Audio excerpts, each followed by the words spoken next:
এটার নাই কোনো চরিত্র, নাই কোনো ক্যারেক্টার, মানে কোনো গুছানো বলতে একটা যে মানুষ একটা ফ্যামিলি নিয়ে একটা ছবি দেখবে তার কোনো ঠিক ঠিকানা নাই।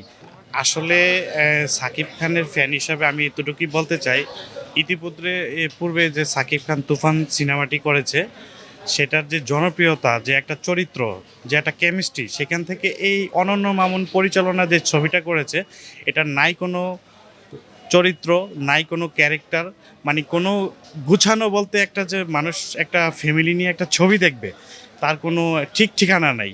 এখানে আগামাতা আসলে আমরা একটা সিনেমায় আসি ছবি দেখার জন্য, এরকম পরিচালক যদি আমাদের এসব ছবি উপহার দেয় তাহলে মানুষ হল আসা থেকে আরও দূরে চলে যাবে।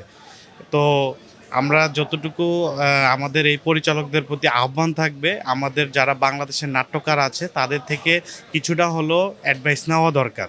কারণ এখন এসে এই ব্যাকডেট, এই চরিত্র গল্প যেটার কোনো মানে মিল নাই, ঠিকানা নাই, এরকম ছবি আসলে আমরা দর্শক হিসাবে এক্সপেক্ট করি না।